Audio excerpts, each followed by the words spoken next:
It's Monday, July 4th. Happy July 4th to you if you're among the American subscribers to Real Talk, our American friends. Happy July 4th to you. Jesperson here with John Hicks after a week out of studio. It's great to be back. We have a ton to catch up on. My man, how you feeling? I'm feeling okay. Yeah, I got the...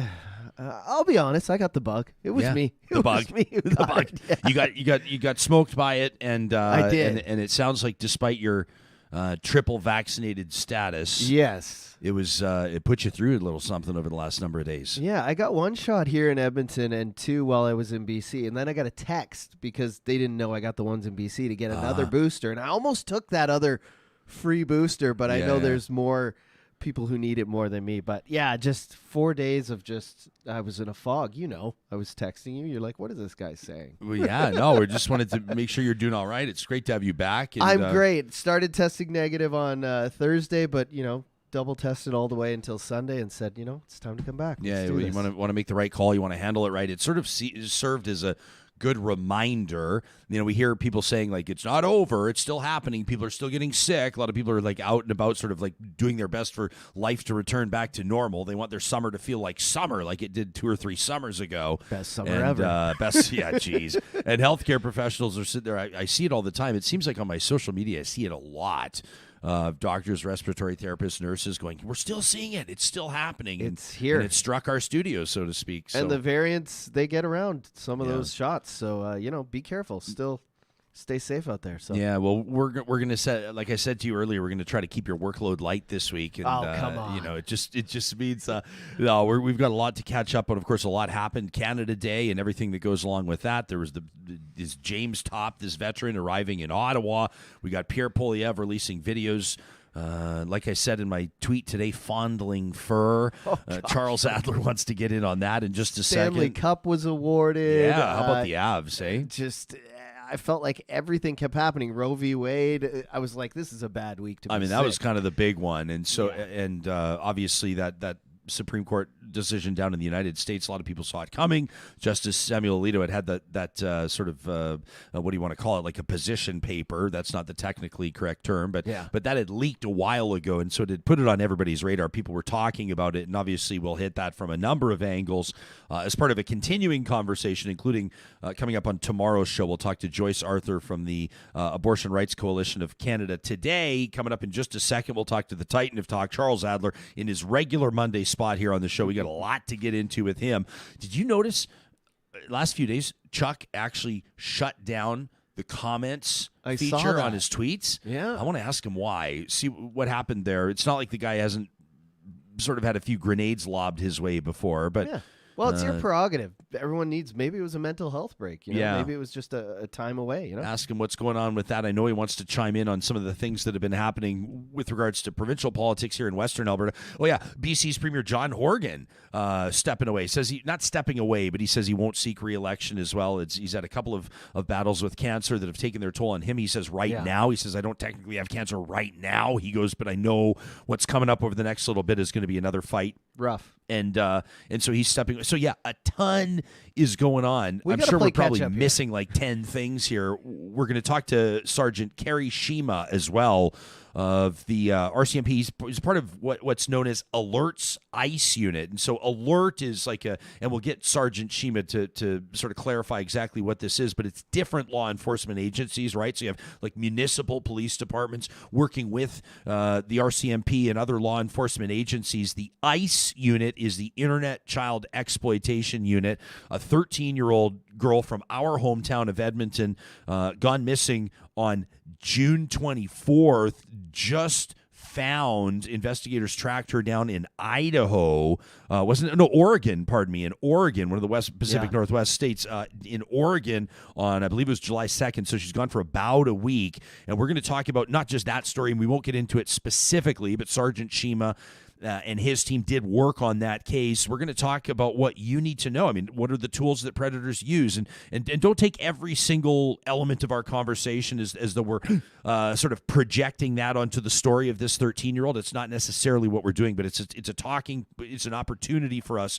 We'll call it like a jumping off point to start getting into and start better understanding what parents, guardians, who knows, educators, caregivers need to look for with regards to what's happening online and how these predators sneak up and misrepresent themselves, the techniques they use, what people need to know, what you need to know to prevent that from happening in your own home. You go, it's not going to happen in my own home. I think that's what everybody says until it happens in their own home. So that conversation is going to happen here today in about a half hour's time. That's Sergeant Kerry Shima with the RCMP. The show happens because of our amazing sponsors like Bitcoinwell, who wants us to remind you that they've got this new online product. You can check out bitcoinwell.com on their website. They can facilitate the purchase of Bitcoin using e-transfer now. Why would you do that? Well, it's the fastest and safest way to buy Bitcoin online. You can understand why by following the links on their website. Lots of great informative resources there. You can sign up for an account.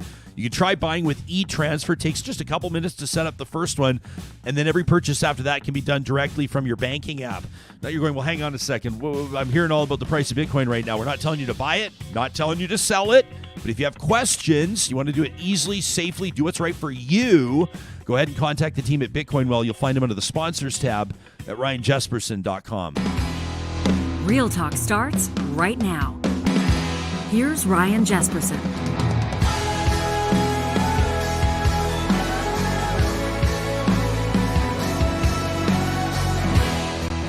Well, of course, we look forward to Mondays. It means we get to check in with our good pal, the RTDNA Lifetime Achievement Award winner. He's got an Emmy up on the shelf.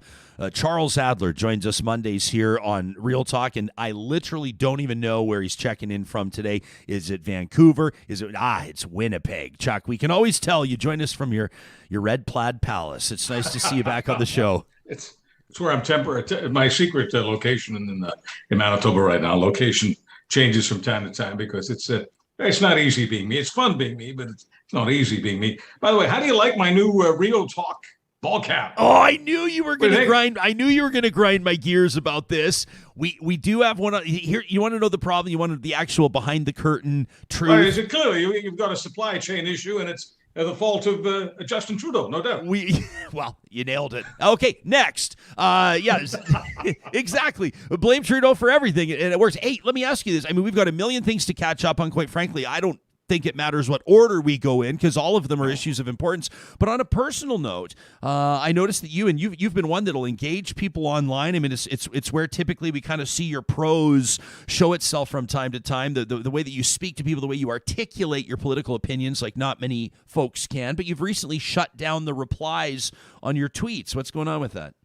I shut them down for a few hours. I opened them up again recently. I just wanted to give it a break because.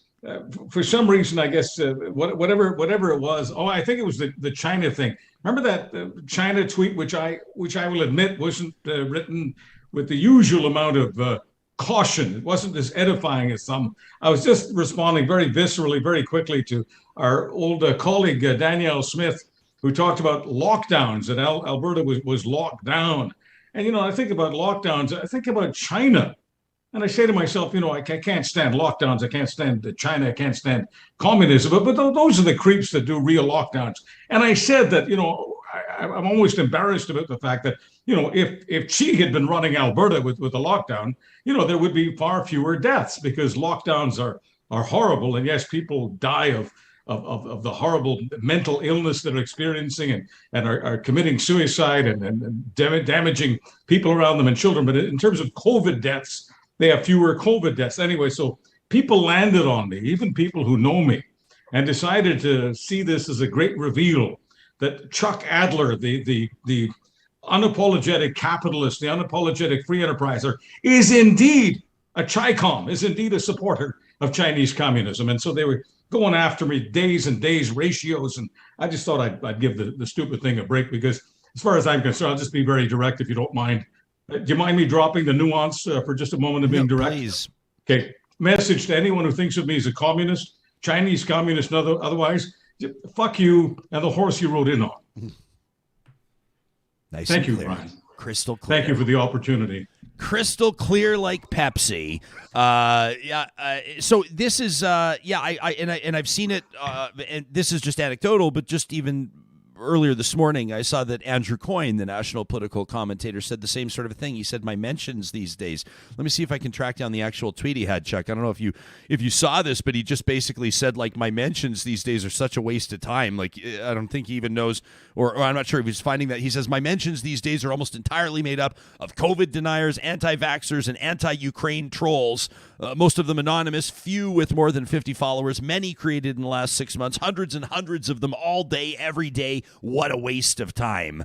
I think he's saying, I don't think Andrew finds it a waste of time for him. I think he's finding they are wasting their time. Yeah. And frankly, I get the same stuff. Andrew and I share a lot of the same trolls, the same creeps, the same political groupies, whoever they are. And while I agree with them that it's a waste of time for them, I also think sometimes a waste of time for us to try to be respectful, bend over backwards to be respectful, and read some of these things. It does take up a considerable amount of time. And of course, I see it as eye pollution. I take it personally in the sense that it's my account, and I don't want my account to be larded and loaded with all of this vulgar nonsense. I mean, I want to have a Twitter account, a way of communicating with my friends and followers, frankly, all over the world, and actually most of them in Canada and the United States. I don't want to turn it into a sewer. Tony's with you this morning, and she says, "Aw, Chuck, you had me at fuck you." So there you go. You resonated with Tony this morning. Let me show you this video. There's a lot to talk about. We'll get to Pierre Poilievre fondling fur, stroking studs, if you will, in just a second. But you mentioned Danielle Smith. It makes sense for us to shuffle up our order, Johnny. If you can tee that video up for me. Danielle Smith wants to lead Alberta's Conservatives, the United Conservatives, into the next election. She's seeking the leadership of the party. So is another former leader of the Wild Rose Party, Brian Jean, who made waves, I think it's fair to say, across the country when this video surfaced this week. Check this out, his take on vaccines. COVID killed people, a lot of people. But so did the vaccine, and so did the mandates. All right. COVID killed people. So did the vaccine. So did the mandates. You took this on. I mean, if this is what you need to do to appeal to your so-called base, you may get your base, but you'll never get Alberta, because it's the worst stereotype of Albertans. That they're ignorant, that they're anti-science, they're anti-reality. I'm not suggesting that some aren't, but they're ignorant people in New Brunswick and British Columbia, Manitoba, all over the place. But if that's who you're appealing to, people who believe that, yeah, COVID killed people, but so did the vaccines. Where's the evidence that vaccines are killing people? Mr. Jean, Mr. Premier, if you win this thing, because it's not, folks have to remember across the country, he's not just running for the leadership. Whoever gets the leadership of the United Conservative Party becomes the premier. So putting aside that this kind of crap doesn't unite all conservatives, whether they're conservatives in Canada or conservatives in Alberta, the idea that a premier in this country is talking like, some guy who marches beside Poilievre in a so-called freedom rally. I mean, I'm sorry, as a premier, you got to be better than that. Yeah, you're talking about, I think you're referencing this veteran James Topp, who's marched through Ottawa, leading up to Canada Day with Pierre Poilievre joining him and walking alongside him. It's been interesting to follow what Mr. Topp has been up to, a Canadian veteran for a number of years, of course, protesting things like vaccine mandates and the differences in opinion of people that are saying, I see some folks saying, well, this is the guy that wants to be Canada's next prime minister, marching alongside these deniers, marching alongside these these shit disturbers essentially. And then I've seen other people, personal friends of mine that are going, finally a leader, finally a politician that will listen to all people, finally a politician that has time for everybody. How would you respond to that? Well, spend some time with the people that Topp spends time with. Spend some time with the people Topp spends time with, who are basically supported by, I'm going to use the N-word here, Nazis, Nazi sites. They went on a show recently, a podcast recently with a guy who also is a Canadian veteran, and Lord knows I respect the military. I owe them my life. But so what? some people do some crazy things, after they leave the service.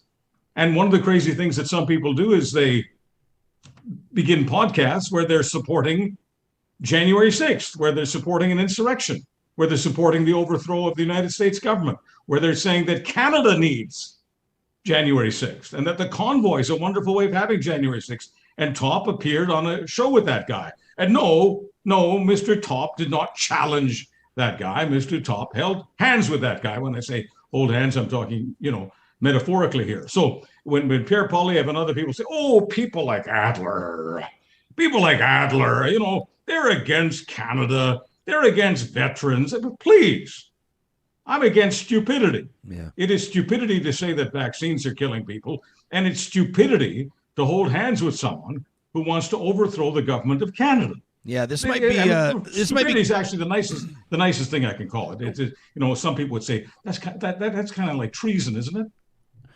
Well, the whole thing about, and I don't know if I really want to walk down this path. I'm starting to feel, I see the red flags in the distance, Charles, but I'll still offer this hot take is I don't automatically believe that just because someone has served their country that they cannot be criticized. I don't believe that the Canadian military, the Canadian Armed Forces is like this sort of holy grail that you must not touch. Oh, he's a veteran, you better not criticize him. Oh, she served her country, you better not take aim at what she said on the record or what she wrote online. I mean, I think more than anything to me, if I see someone, if it's November 11th or I see someone wearing fatigues or whatever you call them walking around, I'll typically, as I walk past them, say thank you for your service. And I mean it sincerely. And I'm grateful for people that serve in the military. But if you're an asshole, it doesn't matter to me if you were a veteran or not a veteran. You're still an asshole, right? Like, to me, people go, oh, James Top is a veteran.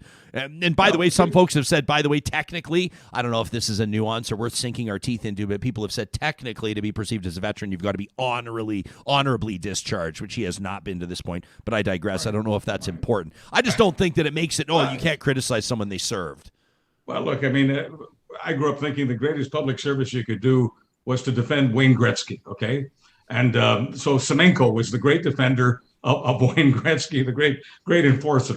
And God love Dave Semenko. But if he were to, do some of the things that we're talking about here, I wouldn't say, I want to give him a pass because, hey, look at what he did for 99. Can't do it. Can't live that way. Let's get to this video, and it's accomplishing exactly what it's supposed to accomplish. Let me acknowledge that Pierre Poilievre, who is seeking the Conservative leadership, he's quite frankly, Charles, the only one that people are talking about. He's the only candidate people are talking about, and some astute subscribers to this podcast, to this show, will say, you're part of the problem, Jesperson, because you keep bringing him up. But we can't ignore these videos of his that are wildly successful, hundreds of thousands, if not millions of views, but some of them somewhat curious, like this one that came out over the weekend. This is not the full video. We've taken 2 snippets of it to set the tone. Here he is. Look at these scars. Each one of them represents the swing of an axe by a logger, converted by hand, logs into posts and beams that became the bones of barns that dotted the countryside of Canada. When we bring these boards into our house, we are reclaiming something that was already there. And that's what my campaign is about. It's not about inventing some brand new utopia out of scratch. It's about reclaiming the freedom that is our natural right. Okay, so there you go. The video itself about 5 minutes. Yeah, we missed 420 by a few months. It does remind me of some bad parties. I haven't been a good boy all my life. I ran with some bad folks for a while, and Chuck, it's all legal now. They ingested some things and came to all kinds of conclusions, and they thought it was deep, right? We had these discussions, these bull sessions, and everyone thought they were. And that's what Poilievre reminded. He thought he was going deep with the bones of the barns and the wood and the axes and the trees and. So, I know we're supposed to take this seriously, but every now and then, not everything has to be serious. But it's an interesting. He's kind of getting into the idea of it's just a different way of presenting that same message, which is take back Canada, right? Take it back. Take back the good old, and the people who love this the most are the old stock Canadians, sixth generation. You're one of those, aren't you? Like fourth or fifth or sixth generation Canadian, Ryan? Yeah, the sixth generation is currently being raised on the Jesperson dairy farm. That's right. Yeah. There you go. So there are a lot of folks like you who want things to be the way they were in your great grandfather's day, when he was still using stools, I guess, to yank on the udders, right? I wouldn't know, Charles. There's no calluses on these hands. We don't. I'm just trying to, channel. I think that's how they did it, based on some of the cartoons I watched. Poilievre's talking about the old, the guys, the lumberjacks. So I thought we'd go back to the dairy farmers. But anyway, the thing is that there is a demand in this country, especially among some cultural conservatives, to wind back the clock, to take Canada back to the way it used to be. And some people will even use the R word. I'm not gonna throw that in. I'm not gonna say, well, that's a racist. Man, I'm not gonna go there. But some people see it that way, that they want Canada pre-diversity. Okay, so it's not fair to say that that's exactly what Poilievre's talking about. But he is certainly. I mean, it's kind of like the MAGA, the Make America Great Again. It's that same theme. Some people, maybe not just some, are seeing our society becoming unglued in some ways. And they've got this hope, they've got this prayer that somehow things can become less chaotic again, kind of the way it used to be. There's always that nostalgia thing going around. And I think that's what Poilievre is selling here. And for some people, hey, it's an effective sale. Do you is it I'm watching our live chat right now, for example, and a few people are saying, like, for example, Shirley says, I watched the entire video, I was transfixed, because it is kind of like, and I watched it and I was just kind of going, where is this winding up? Like, kind of, where is this going? And I get it. It's a sell job. Like, it's kind of funny. I went back as well, and I'm far from fluent in French, but I watched it en français as well. You can see the video on his Twitter as well in French, and it's like the same when you see someone recreate these like pensive moments where he's like trying to find the right words, but then he does it again in French, and it's just like it feels like an audition tape for a drama school, and it's kind of comical, but it's working. It's working. Yeah, no, listen, he's going to be the leader of the Conservatives, and he might be the next Prime Minister of Canada. And absolutely, right. And the comment here from Shirley says, she says, I was transfixed, and then I was scared. She says that is our next Prime Minister. No, should Shirley be scared? I mean, when you watch to the end of it, where you might have been chuckling a little bit, Charles, but I'm sure you also had a couple of thoughts that you'd like people to chew on this week. Well, I like Barnwood. I've got nothing against Barnwood. I had a cabin, It's not about the wood. And we had Barnwood this and Barnwood that. It was nice, but when I see someone saying that the tree speaks to me, the wood speaks to me, and I'm gonna develop something here, I get a little turned off. Plus, he mentioned, I am a history buff, I must admit, and he got his history wrong. He starts talking about the Magna Carta and the common people, protesting to the king. The common people had nothing to do with it. Common people were doing all the work. The nobles were making all the money. The nobles found that they were now having to give more money than necessary to the king. They got very cheesed off, and they had this Magna Carta. But the Magna Carta had nothing to do with common people. Charles, when this all winds up, and when the Conservatives, when those that are holding memberships choose their leader, and when they head into the next election, do you believe? Let's assume, and this is unfair to Mr. Charest, and it's unfair to Mr. Brown and Dr. Lewis and everybody else, Mr. Baber, and everybody that wants to. Life is not fair. Let's stipulate. Life's not fair. You could ask the same question. I mean, it's the same conversation. It's the same premise. It's the same concept about whoever wins the United Conservative Party leadership. And we've spoken to several of the contenders already, whether you think it's going to be Rebecca Schultz, or whether you think it's going to be, Rajan Sani, or whether you think it'll be Leela here or another leader. People are going to say, with the position that these candidates take to convince Conservative members that they're the best choice, We saw it with Aaron O'Toole as well. You win the leadership by appealing to the Conservative members, but then you've got to appeal to the country, or then you've got to appeal to the province. You said the exact same thing about Brian Jean. You said that may be how you win the Conservatives, but that won't be how you win the province. Do you believe there could be too much damage done to the Conservative brand under Pierre Poilievre, or do you think that a lot of disenfranchised Liberals, do you think that people that wouldn't have otherwise been inclined to vote, you think that people that may have voted for Maxime Bernier and the People's Party may come back to the Conservatives based on what they're seeing from Pierre Poilievre? Well, he will certainly poach people from Maxime Bernier's party. And I guess what he's hoping for is he'll get some people who never vote. I think Pierre Poilievre's a very smart guy and a very smart strategist. I agree. And a very effective tactician. And I think he does blow everyone away running for the Conservative leadership. But I don't think Pierre Poilievre's crazy enough to think that the Liberals are going to go for that message, or the so-called disaffected Liberals. The disaffected Liberals are looking for a moderate Conservative alternative, someone who's just like the Liberals in many ways, in many social ways, but economically isn't as promiscuous with the nation's money. Okay, there, I said it. Yeah. That's what I would like. And it doesn't matter to me how many times the hard right says, I'm not really for moderate conservatism. Yes, I am. As Obama used to say, yes, we can. Yes, I am. But Pierre Poilievre is not a moderate. He's not appealing to the moderates. And his wood doesn't speak to me.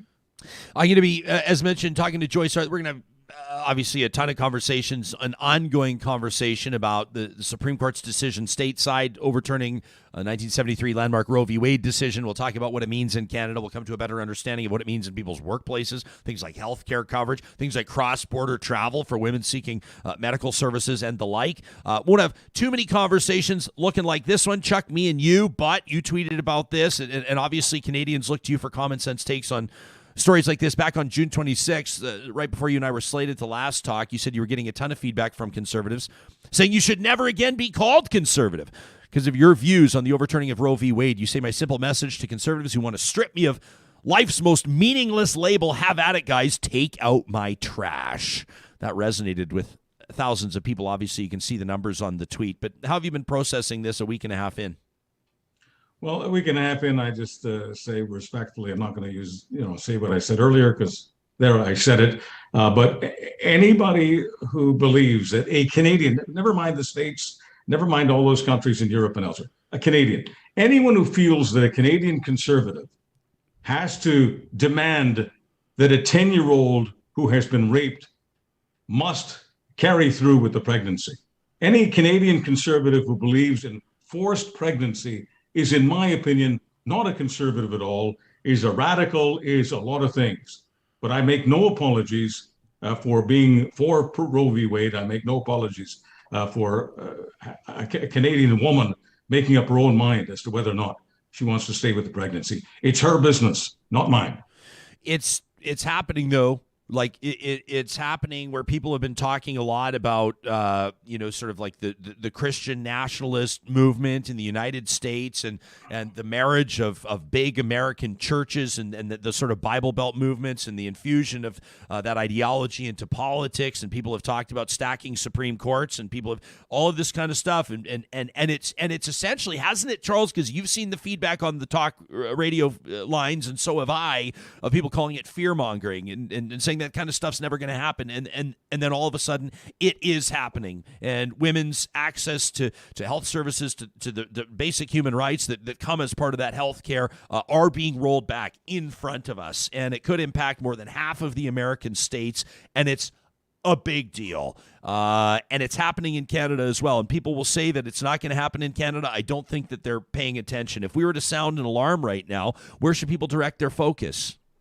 Well, they should direct their focus to Clarence Thomas, who said within hours, I mean, the ink wasn't even dry on overturning Roe v. Wade, and Clarence Thomas said that he thought that this allowed him and others to go further. It allowed them to destroy what has been known as equal marriage or same-sex marriage, roll back, trash that, even trash the right that people have to contraception. They'd like to go there. And when anyone says that these things don't cross borders, I mean, are you kidding me? I'm not suggesting we're the same country, but we share so many things. and ideas cross borders, just like viruses do. And the virus of hard right, radical conservatism in the United States, much of it has crossed our border. I wish that weren't the case. I get no pleasure in telling you that. You've lived and worked in the United States for a relatively brief period of your career, but you have been down there. I know you call a lot of Americans dear friends, as do I. Pretty surprising numbers, and we'll wrap with this. 38%, a recent poll demonstrates that right now 38% of Americans say that they're extremely proud to be American, which is a huge dip with regards to where that number might usually land when Americans are polled, especially in and around or on and around July 4th. What do you think is the cause of that? You think it's the last 6 years or so? Do you think it's January 6th? Do you think it's Roe v. Wade? Do you think it's something else? It's fatigue with a lot of things. Look, I have family, friends, followers, of course, over the years, listeners and viewers. I love the United States. I love what the United States did for me, gave me great opportunities, and those opportunities helped me get other great opportunities in Canada. I do not want to be ungrateful to all of the Americans who enriched my life, and I don't want to be ungrateful to all of the American writers over the years who've enriched my view of democracy. But it has to be said that things have gone off the rails. And this isn't just Canadians saying this. This is Americans. That 38% number is pathetic. When I was growing up, 78% of people, 88% of people in the United States were extremely proud to be American. 38% is down in the gutter. Charles Adler, the Titan of Talk. You can follow him on Twitter, along with more than 60,000 other people, at Charles Adler. And, of course, you can catch him here Mondays on Real Talk. It's always great to see your face. Thanks for doing this. A belated Happy Canada Day, and I hope that John is past his symptoms. And I don't know how John feels about Brian Jean telling John that the vaccine was going to hurt him. Thank God John doesn't listen to Jean and takes vaccines. God bless you. It could have been a lot worse for me if I didn't have the vaccine. So, no kidding. Yeah. Good point. Thanks, Chuck. We'll talk to you again in a week. That's Charles Adler, Emmy Award winner, of course, RTDNA Lifetime Achievement Award winner as well. Sergeant Kerry Shima coming up in just a couple of minutes. A member, not just a member, he's Operations NCO for the Alert Northern Alberta Internet Child Exploitation Unit. That's coming up in just a second.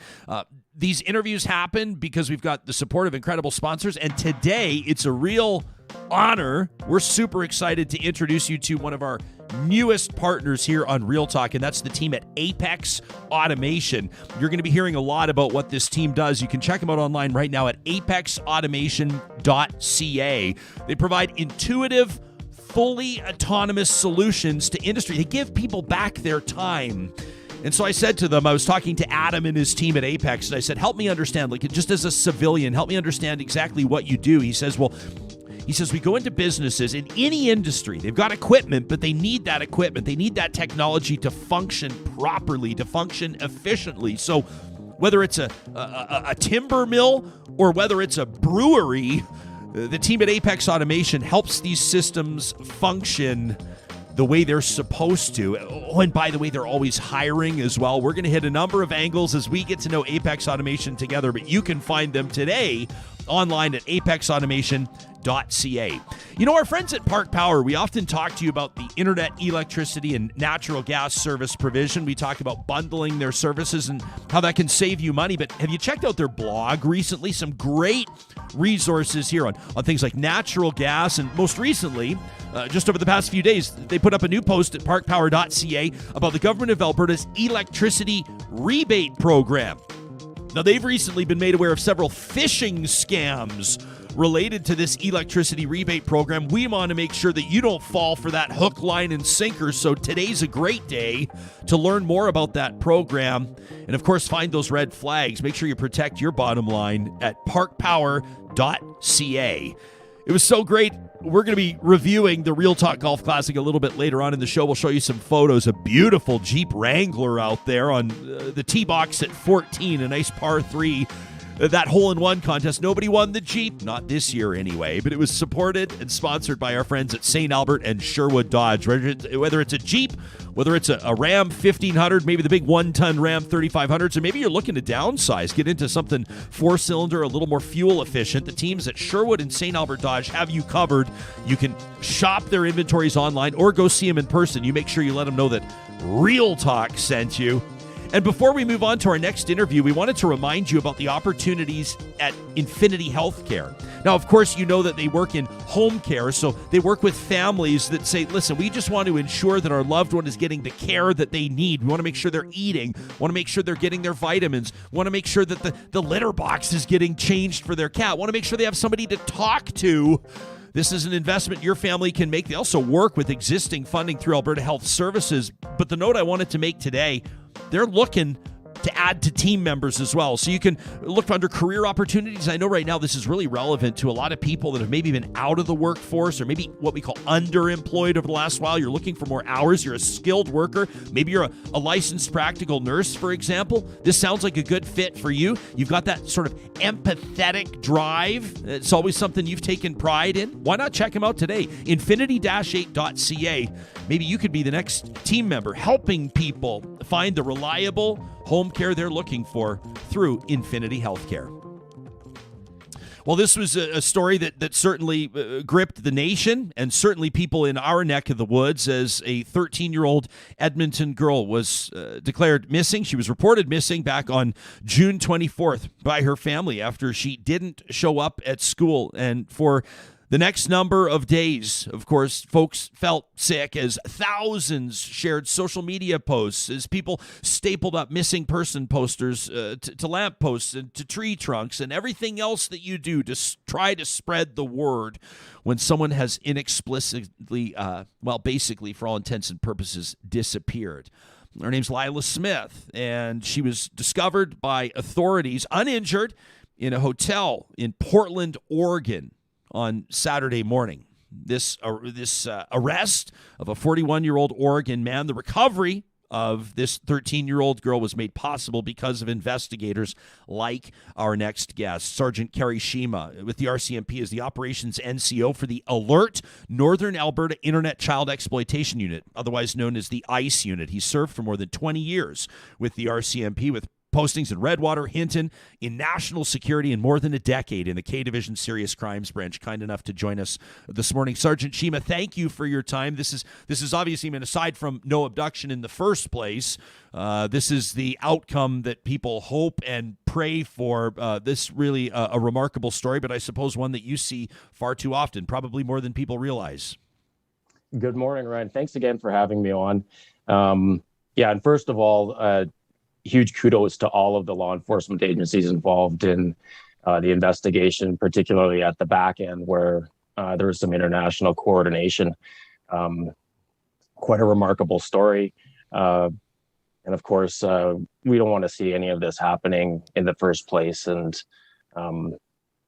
that's kind of our area. And we all know that some of the investigation surrounded some child luring. So hopefully we can talk about some of that today. Yeah, I want to talk big picture stuff with you, and I want to make very clear to our audience and obviously to you, you're not in a position to discuss anything specifically related to this case, and quite frankly, a lot of it is none of our business. Our thoughts are with this young girl and her family right now, the relief they must be feeling. At the same time, I'm sure significant healing that's going to have to happen.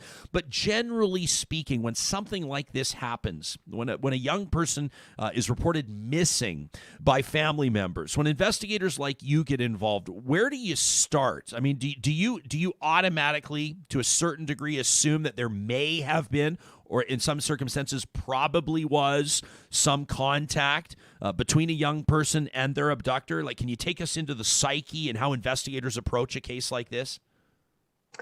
Well, and it does, especially in this day and age. And I mean, I'm a little biased and have some more experience than street level investigators with internet crime. So that's something where we're going to go right away. typically with kids, it's probably a pretty safe assumption that they're going to be at some point speaking to someone that they don't know on the internet. It's a very big place, and regardless of some of the safeguards that we have in place on the platforms or on these applications, and even through household rules or school rules, kids are going to find a way, or someone's going to find a way into their lives. And, unfortunately, some children wind up in some pretty precarious situations. Obviously, completely unaware of who they're actually talking about. You interacted with someone who I know to be a real talker. I appreciate Sarah Zem's tweets to the show. On July 2nd, she shared, and maybe you can explain exactly what this is, Sergeant, to those of us that don't know. She said, check your kids' Discords. Sarah says, that's where I found the predator that was trying to lure my kid. They followed all the textbook steps, not knowing I had taken over the conversation. You amplified that message. You said it's real. You said if you're not switched on to what your kids are doing, child luring can happen in your own house. No matter who a parent is, no matter how old their kids are, this is the type of message from an expert like you that's going to cause people to stop in their tracks. So let's start. What's Discord? How is this happening? Let's talk about some of the techniques that these predators are using. Discord is just another platform that's really popular around the world. It's not just children. It's a gaming platform where people are going to communicate about the video games that they're playing or online experiences. There is a social media aspect to that application as well, where people can communicate privately and openly. And it's not unlike a lot of some of our more, I guess, for us older people, Facebook or Instagram, where you can communicate with people. But it's primarily a place for kids to gather, or people who are gamers to gather and communicate with each other.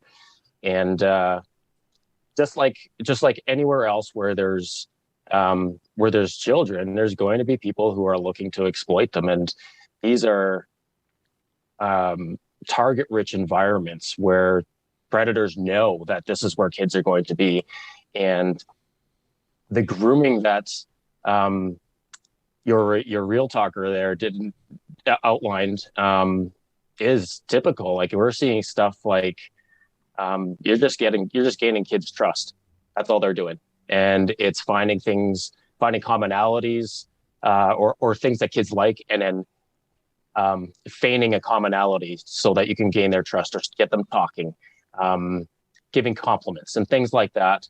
And once they gain their trust, typically from a Discord, we use this one as an example. So the kids on Discord will be communicating with someone who they believe is peer-aged, their own age, or somewhere around their own age, or someone that they can trust.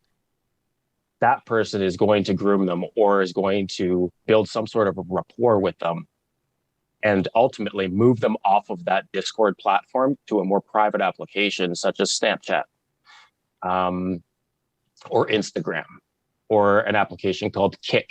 Some of these applications have that ability to send pictures, images, videos, audio, text messages, or I guess not text messages, but direct messages. So that's where those images start getting sent out, or these children wind up in a position where they feel they can't get out and have no choice but to send pictures or images. And even in our worst case scenario, they wind up having to meet with these people because of fear of what they might do to family, or that these pictures and images are going to get out. So that goes into something else I was going to talk about later, sextortion and some self-generated child sexual abuse material. But that's how it generally happens, and I'm pretty sure that's how that tweeter was what I'm pretty sure that's what she was seeing. Well, yeah, let's get into this, Sergeant. Let me clarify. So Sarah goes on to say they were pretending to be a 10-year-old, like you just said. They sent pictures and everything, obviously, that weren't of them. They said they took her over to, is it Roblox? It's like an online gaming platform. Is that right? Roblox? They said they tried getting her phone number from there. And Sarah says, once I caught on, they were asking for pictures of her in her underwear. I mean, it happens fast.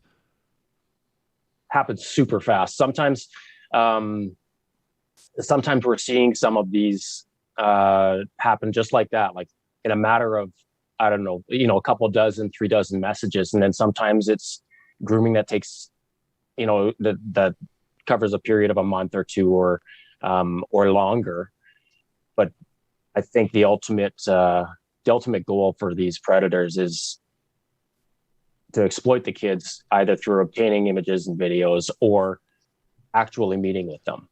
And and to understand what child luring is, a lot of people say, oh, my child was lured or my child was groomed, and they don't understand exactly what that means. But they know, generally speaking, child luring is the offense in the criminal code is section 172.1 subsection 1.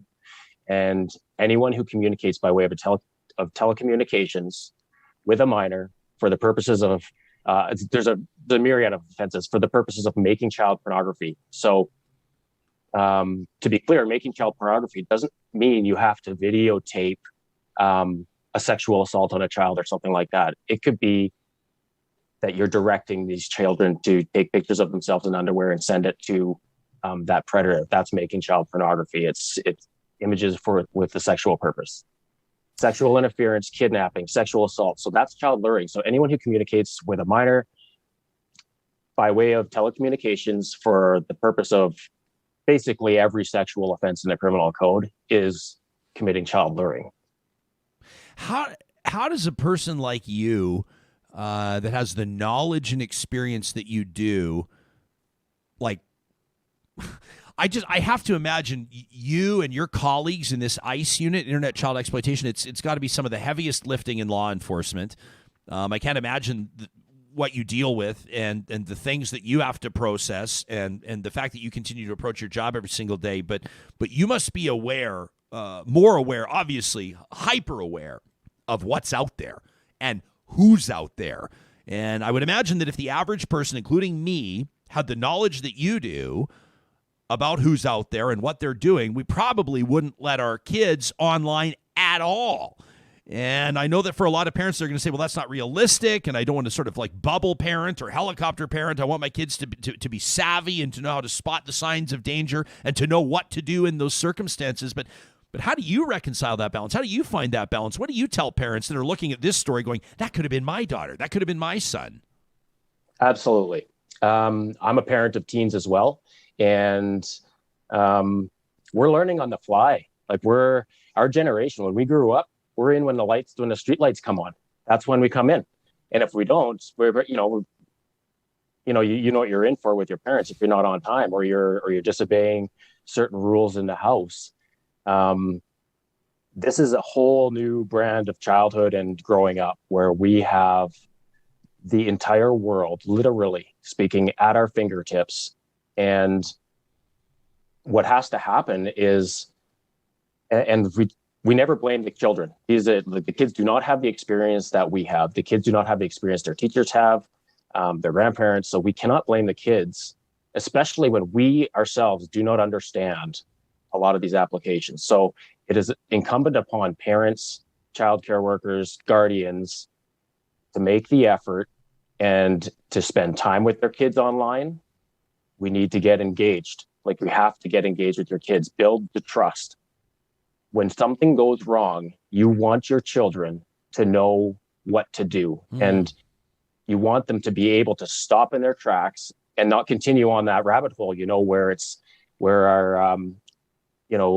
your listener there had said, like, I ran that person through the steps, and then they were asking for pictures and underwear. We don't want those kids going down that rabbit hole. We want them to be able to recognize the signs and then have the confidence in us as parents and teachers and guardians that they can come to us and there's not going to be a massive guilt trip or a lecture or punishment because we've made a mistake online.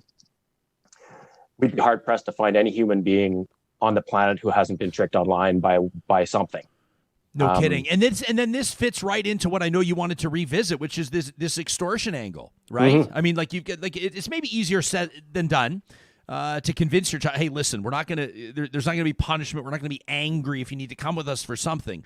For a lot of parents, probably the reality might be a little bit bone chilling, but like you've alluded to, a lot of these kids, their predator, or their groomer, whatever you want to refer to this person as, will hold a certain power over them because they believe they can extort them, right? If you don't do this, we will show this. Images or whatever that have already been provided. So how do parents navigate those waters? I mean, how do you, I guess I'm asking you for not just policing advice, but for parenting advice as well. How do you create that type of circumstance or that type of open sharing relationship between yourself and your kids? Well, and for a lot of us, like we're, for example, Facebook started what in like 2000, like really started in like 2006 or 2007, which would put our teenager, some of our kids at 15, 16, 17 years old. And we haven't had that much experience with that.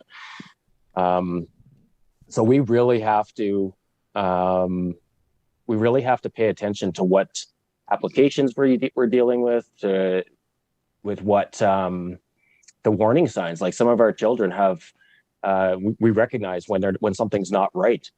And if you're paying attention to those, like if kids are withdrawing, if there's a subtle change in their social activity, if they're being suddenly more secretive, and I know it's hard with teenagers because from one day to the next, I'm not sure which way is up or which way is down with them. But generally speaking, we understand, their baseline behavior, and we need to really pay attention to that. And hopefully, throughout their lives, we've built that trust, and they understand that we are the people who they can come to in a moment of danger. It is easy enough. Like it's easy enough to say too. I mean, I tell my kids, do not put your private parts on the internet. End of story. Like that's what it is, because there are things that we can do to mitigate it if it happens, and to try and get those pictures back. There are things we can do. Is it 100% guaranteed? No. And does it help with the trauma that you're suffering, or the embarrassment, or whatever comes after people have seen it? Not necessarily. It helps a little bit, but there are some hard and fast rules. Don't put your private parts on the internet. But it is really difficult to find a way around it when we all don't necessarily understand it. We all had different upbringings. This is this is a different world, man. Well, and even people think, well, it's not going to happen to me, right? I know I'm not supposed to put my private parts on the internet, but like that's like, if you don't know the person. But I feel like I know this person. I've been talking to them forever, and I trust them. They sent me photos, and you know what I mean? I mean, it gets into this messy area. How the viewers like Rose are wondering, how often does this stuff happen? I mean, can you paint would we? This would probably be bone chilling for most of us if you were able to actually explain to us how frequently this happens, how often this happens, what the workload looks like for an ICE unit that's looking at internet child exploitation. I mean, what's the landscape like, frankly, honestly? Well, let's get serious. We've had such an increase of file intake that we've had to implement a triage protocol this year, because we simply cannot get to everything. And if I'm being really frank, like we're letting files go that we were investigating that were serious enough to investigate last year or the year before, because we have so many more serious things going on, and we just don't have it's just like any other policing area. We don't have enough bodies. Our forensic techs, they do the heavy lifting here, and they're the ones who mine through all of this media and all the pictures and stuff. They do yeoman's work every single day, and we're starting to get a little bit backlogged there, because there's just we go to a house and we seize, we'll raid a house and we'll seize like 3 or 4 or 5, 6 devices. But as everybody knows, you can buy an iPhone that has, 256 gigabytes of storage. That's a lot of pictures. So it takes a lot of time for these guys to go through that. And in some cases, we find a dozen images, and in other cases we find millions. But the workload is very high. We're dealing with we're redlined. But we're trying to implement a community engagement team. We're working with the alert communications officer to try and get some sort of a strategy out.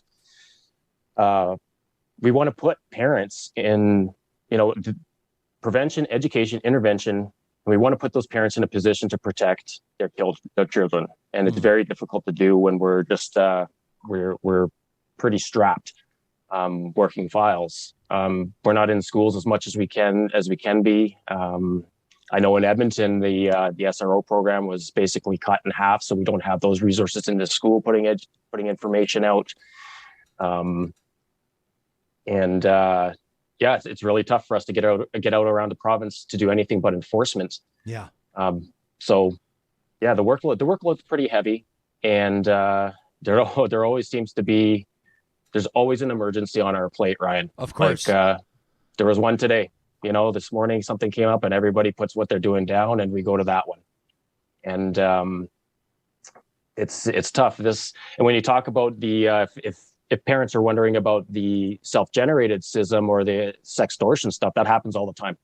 Every single day we're getting handfuls of them, and we don't have enough time to investigate them all. A lot of them are getting put back out to RCMP detachments for them to go out to speak to the parents, back to the patrol in Edmonton to go and reach out to the parents. But Kerry, how are these winding up on your plate? Like, how are they coming in? I mean, there's probably different ways, but I mean, if you're going to talk to the parents, is it the parents that have reported it? Is it oftentimes youth that find themselves that they don't know who to call, so they call the police? I mean, how do these files find their way to the ICE unit? Most of our files, particularly so we have different types of investigations that we do. So we do the child luring, obviously. We do the sextortions. We do a lot of our files a lot of the files that come into us are just possession. So we're getting possession of child pornography files, mostly from Ottawa. So there's the National Child Exploitation Crime Center in Ottawa, which is RCMP run, and they oversee most of the ICE units across the country. They triage a lot of these files. Now, a lot of people don't understand how we wind up at their door, and they're like, how did you know? Well, in the United States, there's legislation in place that internet platforms, Facebook or applications have to have a mechanism in place to intercept child pornography or child sexual abuse material. And then once that's intercepted, it gets sent to a center in the United States called the National Center for Missing and Exploited Children. That center is kind of the brain for all of North America, because then they figure out where this stuff was from. They're like, oh, it's from Edmonton, so we're going to send it up to Ottawa and they can deal with it from there. And then Ottawa will send it out to us. So that's how some of that comes in. We also get some other files that way, but a lot of our files right now and a lot of our emergencies are our high priority files are coming in from street level police officers asking for assistance. And it's something that a child luring or sextortion gone really sideways. A lot of that stuff comes in from people reporting to the front counters or calling into the police. Do you feel like is there a shelf life for someone like you doing the work that you're doing? You talk about these forensic techs as well. I can't even. I would imagine that there's got to be a mental health angle to that. There's got to be, for some of these people working in policing, combing through this stuff, like PTSD. Not for everybody, but I would imagine. I can't even imagine. I don't know how I would deal with. I would experience anger, grief, horror. Like, how do you show up to work every single day? I mean, I guess maybe as a dad, that probably provides some motivation, but can you see yourself having maybe needing to transition to something else at some point in your career? Absolutely. Listen, the people I work with are an amazing group of people. We have civilians in here. We have Edmonton Police Service members, RCMP members. We're a joint force operation. And there's not a single person here who doesn't want to come in and make a difference every single day. And right from our intake, we have criminal analysts here who do, they tear these people's lives apart to figure out who our bad guy is. Incredible work. Our forensic techs, like you'd mentioned, do the really heavy lifting here, and highly trained too. These guys are amazing. It doesn't stop at us too. Crown prosecutors, we work with Zebra Center all the time. And it's tough to come in sometimes when you know what you're about to deal with, but we we stick together, and we've started implementing a pretty robust mental wellness program in our office and for our counterparts in Calgary ICE too. So we're really working towards propping up our members with a lot more support from Ottawa, from Edmonton, and from the RCMP. So is there shelf life? Absolutely. You can't do this for a very long time, and it's good experience, very rewarding. We're arresting a lot of people. We're doing a lot of good stuff here, and but at the same time, like you said, I'd be lying if I said it didn't bother me every day. You look at this stuff, you can't you don't desensitize. People say, are you desensitized? No. You have like you said, horror, anger, sadness. There's a lot of different emotions when you're looking at some of this stuff, and it's not just a lot of this stuff is really, really traumatizing. Like we're seeing some, you see everything from infants right up to teenagers. Sometimes adults get mixed into it accidentally, and sure, you're trying to help them out too. Yeah. I know a lot of people with regards to this specific scenario in the arrest that was made in Portland, a lot of people were wondering why there wasn't an Amber Alert issued. Did that have to do with a lack of information at the time about a suspect or a vehicle description? Why was there no Amber Alert issued? Can you tell us? I don't know. I don't know enough about the investigation, Ryan, to comment on that. I know that there's some pretty stringent criteria for an Amber Alert to be issued, and if I were guessing, it would be that they didn't meet the criteria at the time. Okay. But I don't have the details as to what decision making process was there. I'll just reference the reporting that was done by this is Ghada Al-Sharif, a staff reporter with the Star. I'm referencing her story at thestar.com, and I suppose a police spokesperson or at least some spokesperson for law enforcement had said that citizen feedback, community closed circuit televisions, I don't know if that was people providing doorbell cameras, things like that. You had seen that plea go out, which was really interesting as part of the early stage investigation, where police were saying if you saw anything suspicious, even something that may not have seemed suspicious at the time, but in retrospect you look back, or a vehicle, or if there was any sort of cameras firing, and with regards, you take a look at your hard drive, what can you provide us, this sort of a thing. I would imagine that through an investigation like this, the amount of data, you start asking people near a junior high school to all provide doorbell camera footage. I mean, every second house has one now. There's a lot to go through. Obviously, there's some stuff that you can't tell us about how these investigations go, but I can't imagine the work that went into making that arrest down in Portland. When an arrest like that occurs, and I do not mean to diminish or to overlook the healing that this young person will I mean, her life obviously will never be the same, for sure, same as her family, but at the same time, of all possible outcomes, this is one of the better ones. There's got to be a huge sense of relief, including international police agencies working together. What sort of an impact does an arrest like this have, including the opportunity to do interviews like this, to talk to families, to talk to parents, to talk to teens and young people as well? I would imagine this is an opportunity to say, hey, here's a real portrayal. This is probably going to be hard for some of you to believe, but here's what's actually going on right now, and here's what we need you to know about it. Yeah, and I can speak a little bit about this type of an investigation. When I worked over in homicide, it was we went after doorbell cams, dash cams, and stuff like that a lot of the time. And you are 100% right. The impact that has on an investigative team in terms of labor and time, yeah, it's a lot of work, because once you take it, you have to look at it. You could imagine the questions that would be asked in court if we took some information and didn't actually review it properly. So once that call is made, it's a pretty scrutinized call before it's made, because of the amount of work that it's going to cause the investigative team. And in terms of the impact and the opportunity that something like this provides, it's and again, I'll echo your thoughts. It's notwithstanding the impact it's going to have on the victim here, but it brings it right to the forefront. This is real life. This is what happens in our world every single day.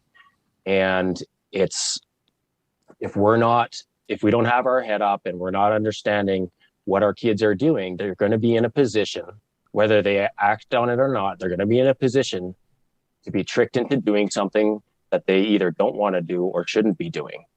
And it goes back to having a relationship with your children and understanding and making an environment where it's safe and comfortable for them to come to you and tell you that something is wrong. Yeah. It's not their fault. These are kids, man. Like they don't know. They don't have the experience. They've probably never tricked anybody. They've probably never tried to obtain something fraudulently like these guys are doing. These are professionals.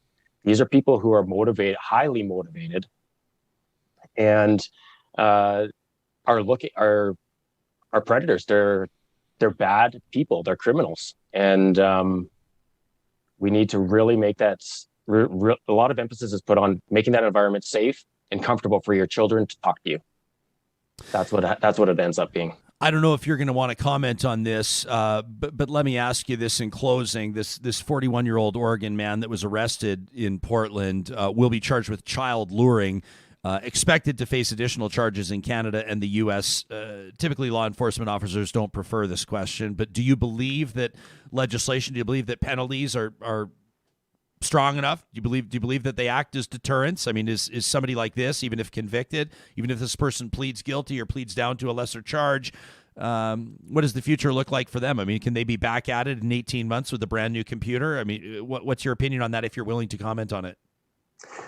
Yeah, I'll comment on that a little bit. I think, generally speaking, and in context of Canadian law, I believe that our punishments for these types of offenses are sufficient. Now, that's a professional opinion, and I think that's what I've seen. Our prosecutors do a bang up job with our cases, and they're on top of us a lot more than I've seen in some other areas to get these cases shored up and tightened up.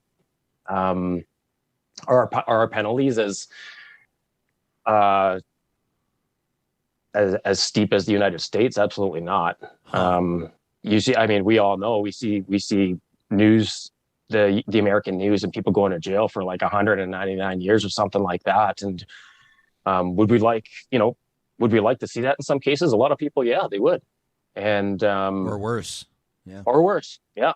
But in Canada, contextually speaking, I think that we do a pretty good job, and I think our laws are in line with everything else right now. And consistent with the rest of the criminal code, and consistent with how we approach so-called justice in other areas. There are days, Ryan, where I'm sitting here looking at the same screen I'm looking at right now, and I have some pretty angry thoughts. I bet. Yeah, I don't want to put you in a tough spot starting to speculate and ruminate about all of the ways that I believe that some of these people could or should be punished. And I imagine if we talk to parents of kids that have been abducted, they'll have their own ideas as well. But that's not what we're here to do. We're here to equip people with the knowledge and the tools they need to be able to sniff this stuff out and keep it from impacting their own households. Sergeant, before we thank you for your time, obviously you have incredibly important work to do today. Is there anything with regards to tips or heads up or red flags for parents that we've not touched on that you'll kick yourself if we don't mention? I think the big thing is parents, first of all, need to be in a position to protect their kids. And that's incumbent upon them to do and take the time, review your kids' devices. It's tough with teenagers, but have the conversations with them instead. Understand the apps. If your kids are on Roblox, if your kids are on Discord, if your kids are on Snapchat, there are parents' guides online for all of those. And they're easy to read. And the last thing, and probably the most important thing, is that if your kids put pictures on the internet or are being tricked, or you just suspect they're being tricked, there is something that we can do. There's a program called Project Arachnid that is run by the Canadian Centre for Child Protection out of Winnipeg. And that application, we work directly with them and our victim identification unit in Ottawa. If we get the images that your kids have put onto the internet, we can submit them directly to that program, and it crawls the web looking for that image.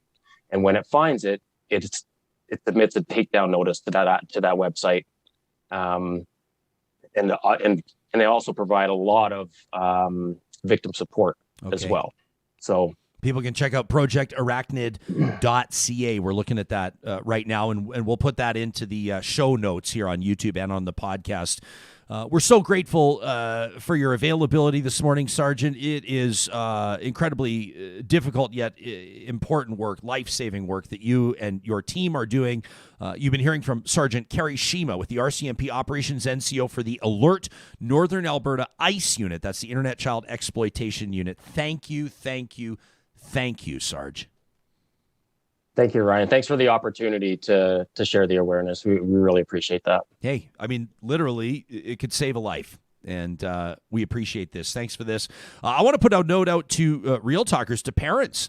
If this is something that's resonating with you, what about a young person? What about a younger member of our listening audience? If you're connecting with this conversation and you want to share some thoughts with us, if you want to share a story, an anecdote that you think could literally save somebody's life, save somebody from a world of grief, you know where to find us. talk@ryanjesperson.com. How about this note? I mean, I appreciate Cheryl sharing with us in our YouTube live chat right now. She says, my daughter, 14 years of age, got into a high-risk situation, and we only caught it because Dad's spidey senses were going crazy, says Cheryl. So I insisted on reviewing her phone, and what I found was terrifying. Cheryl says teaching our kids didn't matter. We had to be able to monitor their activities. She goes on to say we felt a lot of parental guilt and shame for being too busy to pay attention. She says, I feel for these parents that are doing their best. It's a predator's full-time job. Cheryl went on to say our daughter had a tense relationship with her dad before then, but not after. His instincts saved her life. Whew, I just felt sort of like this overwhelming bit of emotion when I read that. I can hear it in your voice. For a family, I mean, you just, you don't have to be a parent to be extremely, what's the word? Like bothered is not a strong enough word, but to feel fucking fury over a story like this. You get worked up over I don't even want to say. I find this 41-year-old in a Portland hotel room, like, I don't want to say it. It's not productive to say. Because we know what could have happened if she wasn't found. And it's something, actually, me and my wife, we're at that age now, everyone asking us, when are you going to have a child? When are you going to have a child? Yeah. This is one of the reasons we're scared. To bring a human into this world these days. Like, you don't know if you're up. You don't, like, am I going to be able to protect? The internet in general is just a horrifying place. But you can't, at the same time, you can't just say, like, you're not like Luddites, right? In our house, we're only playing board games. Yeah. Nothing wrong with board games, but, like, you're staying off technology. Like, our little guy just finished grade 1. We're so proud of him, so excited for him. But, like, tablets, and I mean, that's part of school. Especially with COVID, when they were learning from home, but they learned that proficiency. But they all have their iPad sign-ins. They have the programs they use. That's 100%. how they. I was at an event this weekend when I finally felt well and tested negative to go out, and just kids at a table at an event. 3 of them. They're all on iPads, iPhones, hooked up to battery chargers. And I was thinking that ahead of this show because I knew we were going to talk about it. How it's so foreign to me, like, and us growing up. It was never like that. We were never plugged in like that, and predators know this. Yeah, I mean, it used to be like when you're out, when you're out at the playground and like the van shows up and the guy says he needs help finding his puppy, or like don't take the candy. Like that was kind of it. But now it's like. And I think it was Dwayne, someone in our chat said, like, with technology comes the good and the bad. I mean, tech is obviously amazing for helping kids learn and explore and create. And I mean, obviously, it takes pressure off a parent, obviously, when you can put them in front of that for 30 minutes. And Cheryl talks about the guilt that they felt, like we weren't able to monitor it. But every family's been there. Like, I need 30 minutes to, like, change the laundry or to make dinner, do the dishes, to make dinner. Like, Dad, can I have some iPad time? Sure, you can have some iPad time. What are you watching? You try to listen in the background. Oh, I hear Paw Patrol. Okay, it's Paw Patrol. I don't have to worry about it. But man, and how about this from Jill? I appreciate this too. She says, I'm not sure how you teach young girls to be wary of these predators when some male schoolmates of theirs will engage in the exact same behaviors, including sextortion. But the girl is blamed, and the boy gets a talking to. Kind of idea. And how about this from Tracy, who says, Tracy was working in victim services, it sounds like. She says, I had to quit after 7 years working with victims because it started to impact the decisions I was making with my own daughter. So many times I said no because I was scared. I was appreciative of Kerry, of Sergeant Shima sharing that. Like, he is a dad.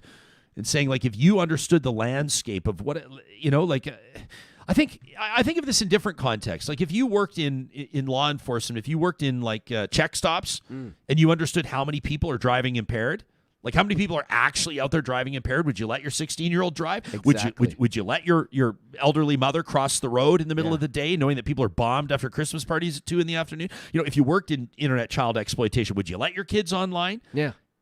If you worked in fraud, would you? You know what I mean? Like, I don't know how these officers, these law enforcement personnel, can live normal lives, knowing what they know. And I appreciated him trying to tell us how to moderate all that stuff, because you want to be aware, but like you said, being hyper aware can almost be like, what are you going to do? Too Keep much. your kid inside all the time, not let them drive, not let them go on the internet. I mean, there's bad stuff going on everywhere, but I think he was holding back too, because I'm sure it's much worse than he was saying. I mean, now it is.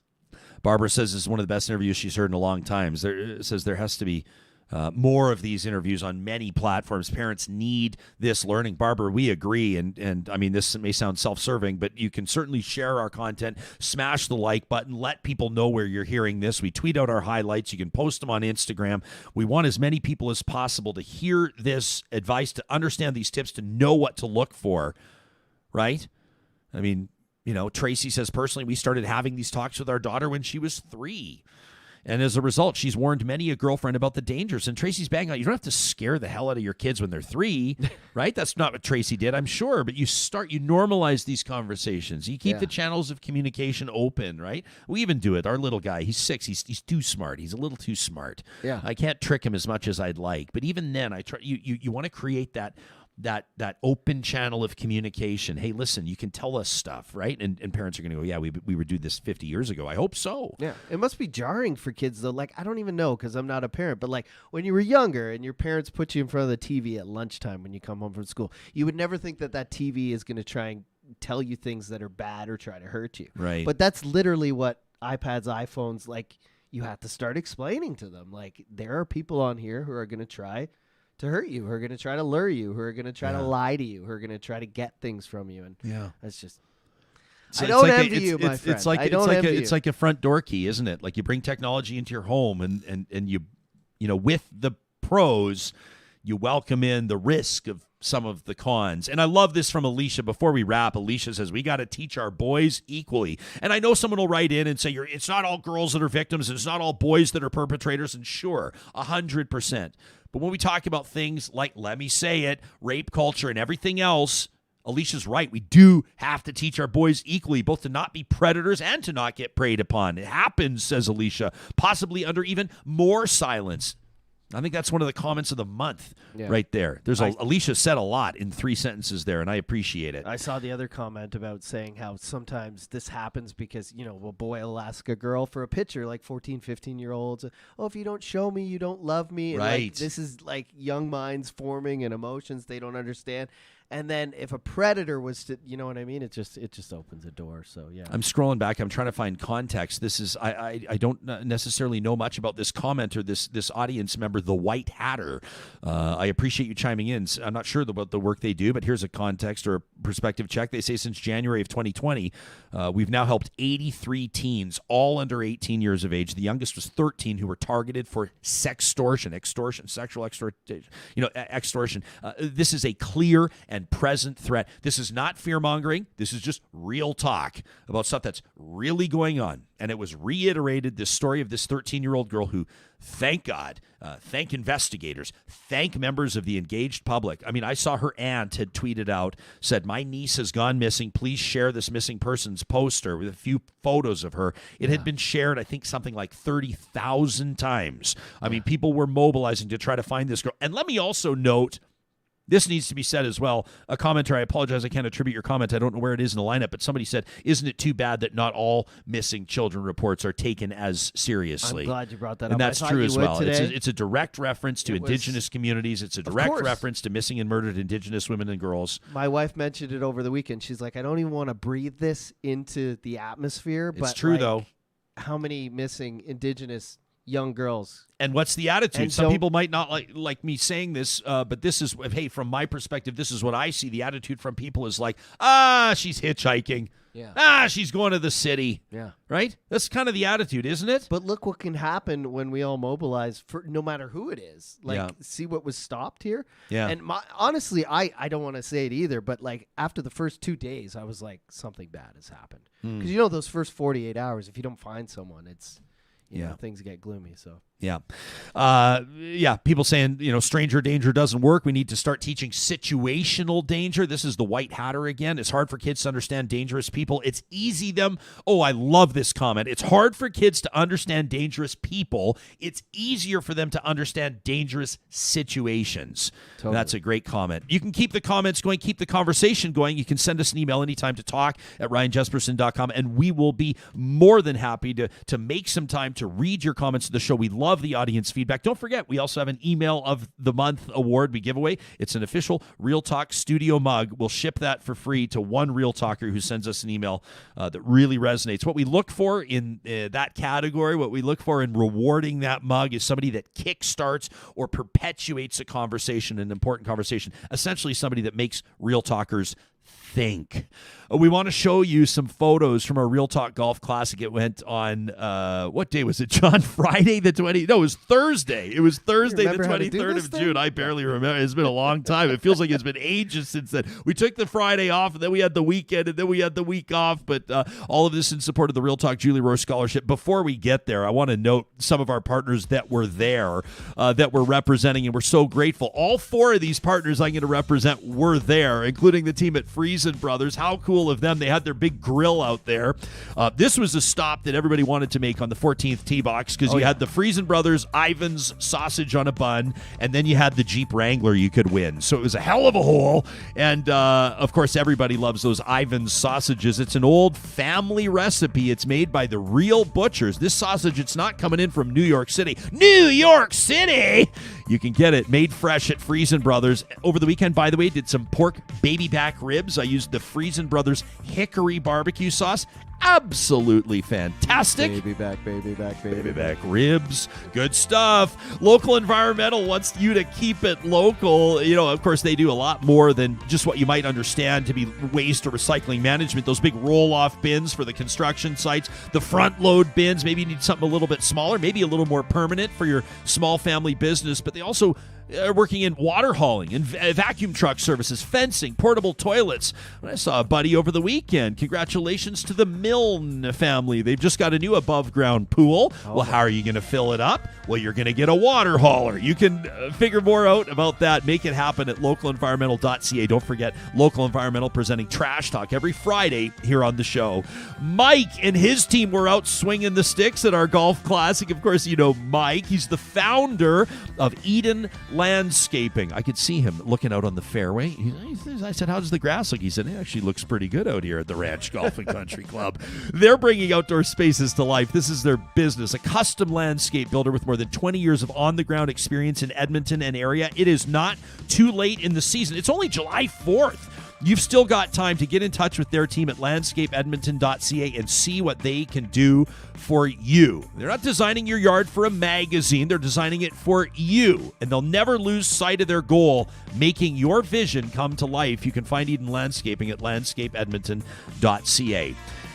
Did you get a chance to try one of the dilly bar shooters at the golf course? I know you were so busy spinning tunes. I did. And you had ribs. I had Friesen Bro plant-based ribs this Plant-based weekend ribs? as well. Yeah, they were incredible. Bought them at Friesen Bros. For real? They're made with jackfruit and all this other stuff. And Ooh. My wife cooked them in the oven. They were incredible. So options for everyone at Friesen Bros. But yes, I did try one of the dilly bar shooters.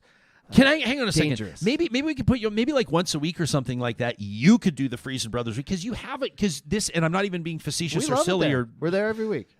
But you are there specific, like for people that are like observing a plant-based diet or a vegan diet or what have you, they always want to know, like, it's the same when you go to a restaurant. It's like, hey, what do you have for vegetarians? And they're like, well, look at our sides menu. Caesar, garden salad. But that's not it with this store. And I don't want to name the bigger I don't want to call them out, but we go to like the regular chain to get our, normal stuff everyone would get, paper towels, this and that, rice, macaroni, whatever.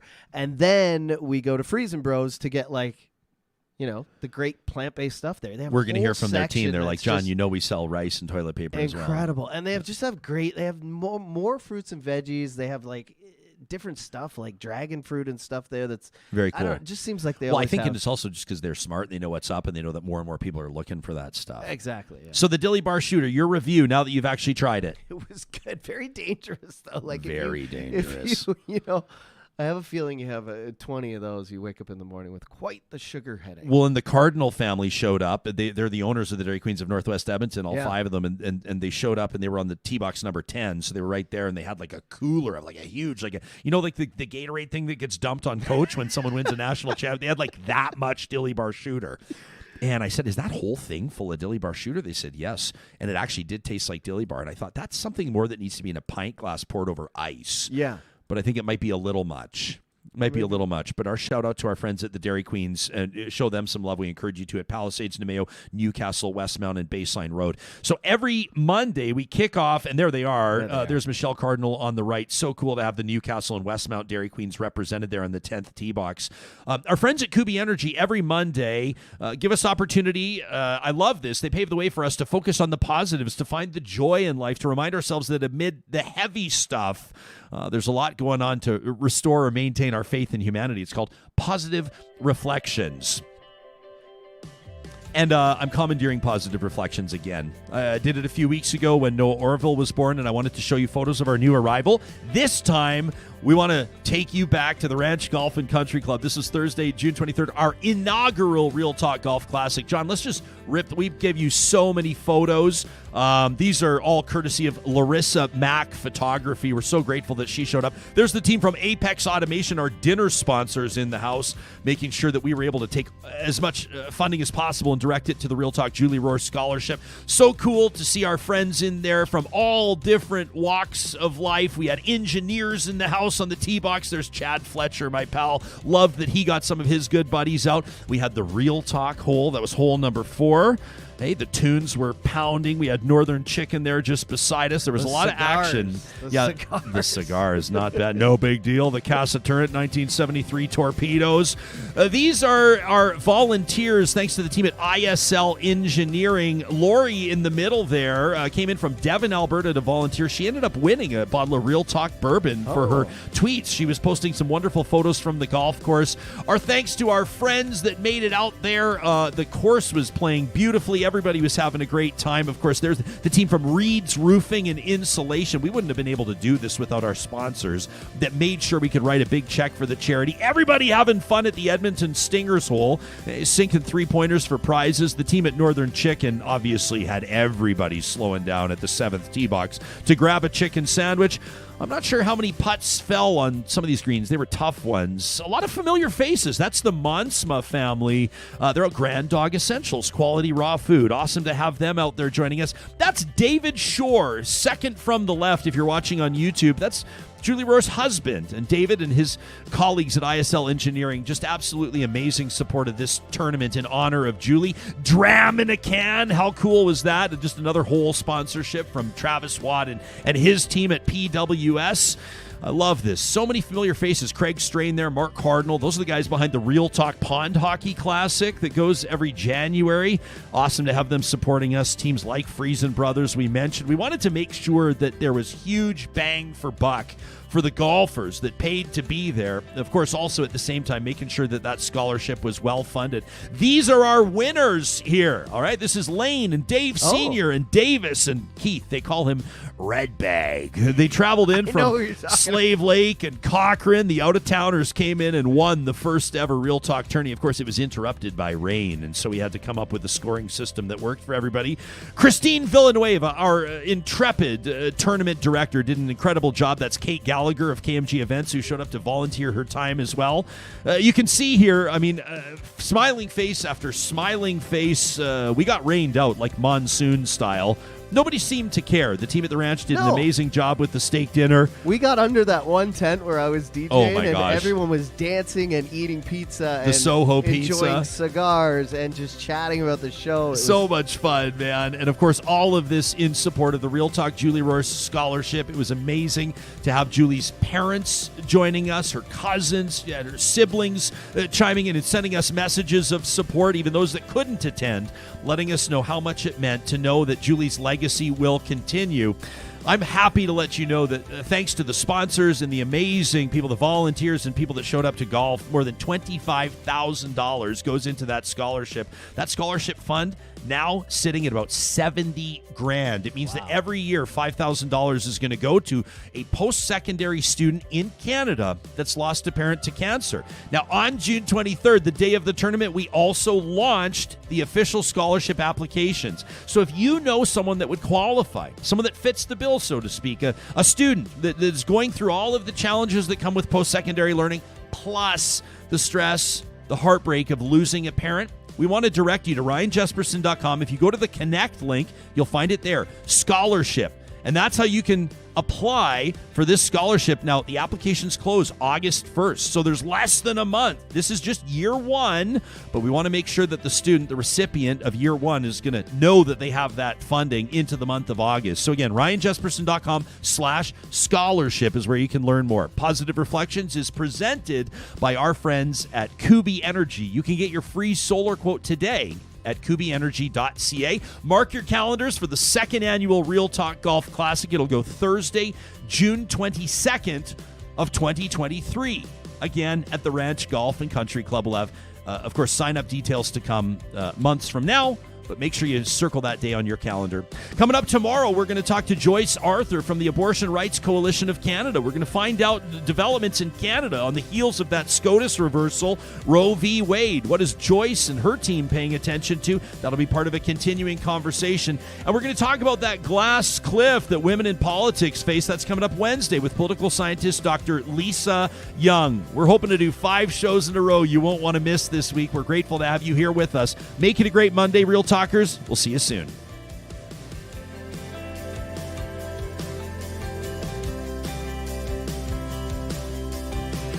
Real Talk is hosted by Ryan Jesperson. Executive producer, Josh Dunford. Technical producer, John Hicks. General manager, Katie Cook-Shivers. Account coordinator, Lawrence Derlego. Human resources, Lena Shepard. Website design, Mike Johnston. Voiceover by me, Carrie Skelton. Real Talk's editorial board is Supriya Dwivedi, Ahmed Ali, Brandy Morin, Ann Castleman, Corey Hogan, Harman Kandola, Catherine O'Neill, and Chris Henderson. Member Emerita, Julie Rohr.